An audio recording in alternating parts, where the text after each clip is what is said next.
Hey, good morning. Listen, I wanted to come to you and give you an overview of what our webinar, Six Habits of Highly Successful People, would have been about this afternoon. I'm sorry we're not able to produce that webinar today, but I thought we'd take a few minutes and at least look at content. You were prepped and ready to have that information today, and I want you to have it. I'm Beth Stanley, CEO and founder of Trainertainment. Most of the content that you'll be hearing today comes from my brand new book, People Buy from People, How to Connect Personally in an Impersonal World. It is available for sale on Amazon, and so if you do want follow-up from today's content that you receive, go ahead and go get the book. I invite you to do that. And also know that we will produce the webinar, fully with a slide deck and all that kind of stuff. We'll do that in the future. I want you to know that I've framed this presentation in the knowledge that great selling is really about helping other people. And I don't even know if that's a habit, but rather a mindset.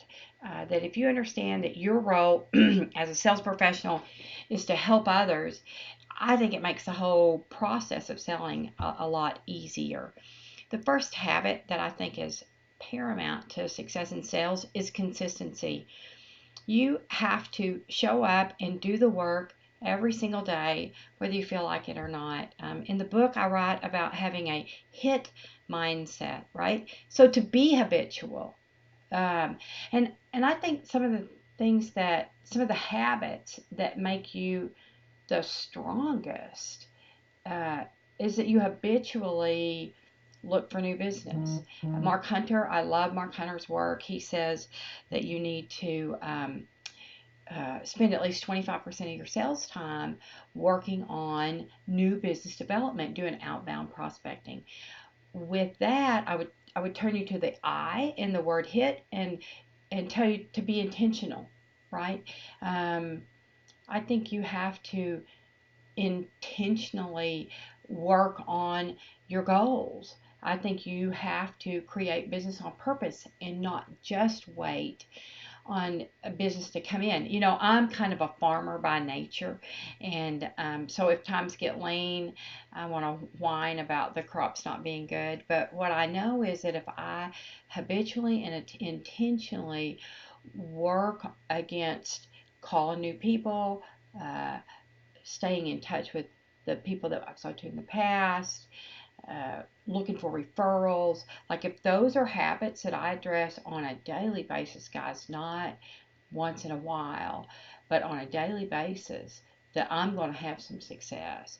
If you look at Hunter's 25% rule about really staying focused habitually on new business 25% of your time, you could look at that as 2 hours a day, 10 hours a week, however you need to think about it to make sure that it gets done.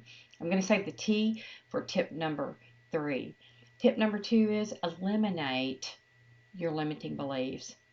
In sales, we work with a whole bunch of sales folks, and um, people get all up in their head and they think, well, I can't go make a sales call if I don't have a business card, or I don't feel like it today. People can hear it in my voice, so I can't make a call today.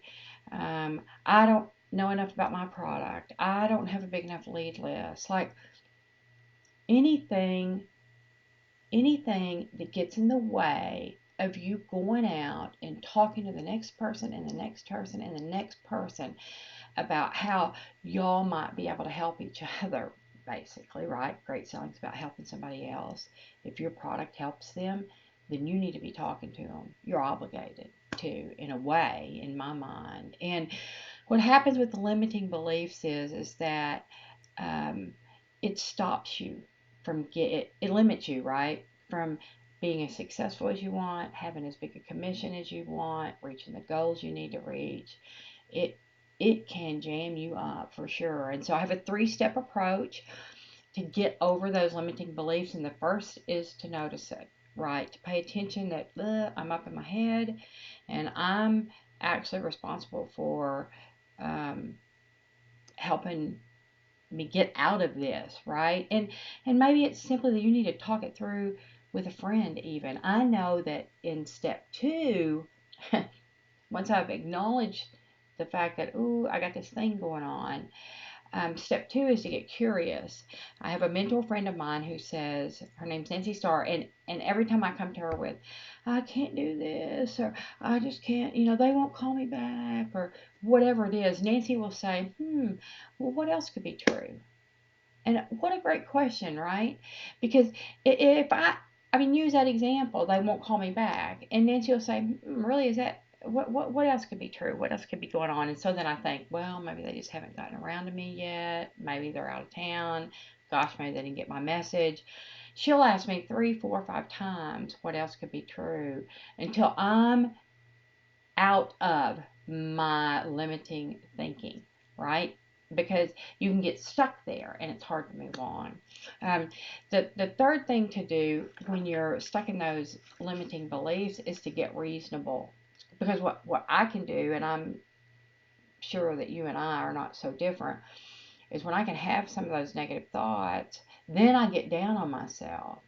And I can be reasonable about what I need to do next. And the way that I can get myself out of that is to think, now wait a minute, if this was my son, or if my daughters were having this issue, or if somebody I coached was challenged, what advice would I give them? How would I help them get out of their head so that they could get on with a new belief that would be more successful? And I think that that's a great piece of advice. I know it helps me talk to myself in a much better way when I can think I'm talking to somebody else instead of me, because I can be real, real hard on me. Tip number 3, never give up, right? So that's how come I saved the T from having that hit mindset for here, because I think to be a great salesperson, one of your habits has to be tenacity.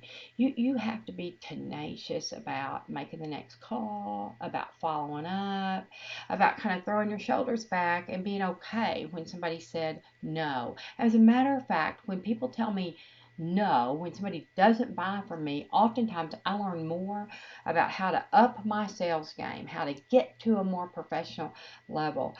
Um, and I will ask people, hey, I get it that you don't need what I'm doing now, but is that no now, or is that no not ever? And oh my gosh, the stuff that you can learn is just crazy. It can make such a big difference for sales in the future. So be tenacious. Um, Number 4, always tell the truth. Uh, the buyer's BS meter is way up. Their access to information, they can learn about you, your company, your product, long before they ever talk to you. So don't make stuff up. Tell the truth at all costs. Tell the truth. And confidently, when you don't know something, you can confidently say, I don't know that. But what I do know is how to go find that answer and set up that next step, right? So you can go visit with them. That's going to build trust with the buyer faster than anything. You don't have to have all the answers. You just have to know how to go find them. Tip number 5 is understand that it is not about you. People do not buy from you because of you. I do think that I think the salesperson can be very influential, but I think that that's because you get connected, not necessarily because of your product. People buy stuff that they need because of what they need, not because of what you need or because of what you're selling. Isn't that crazy? We have to, as a sales professional, we have to get more focused on connecting first and qualifying, understanding what people want or need, and then begin to propose a solution. What I see so often is that salespeople will spend an inordinate amount of time perfecting their pitch. And I got to tell you, if you could perfectly connect and then qualify somebody, your pitch would be easy because you would know exactly what it is you need to sell that human, that buyer. When you're connected and you qualified them well, it makes the proposing part so much easier. And then you propose around it their need. And I mean, it's so easy to be passionate about your product, but what you've got to do is get passionate about what your product can do for others. that's when people are going to buy from you more often.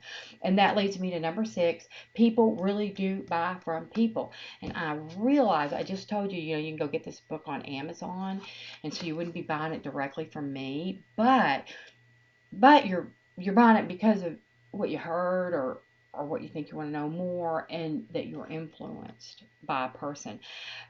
I think personal connection with people wins the sale more often. It creates loyalty. It creates bigger sales. You can set yourself apart as the sales pro by showing up. I'm telling you. And maybe you have to show up on the phone. Maybe you have to show up in a video chat the way we're doing it here.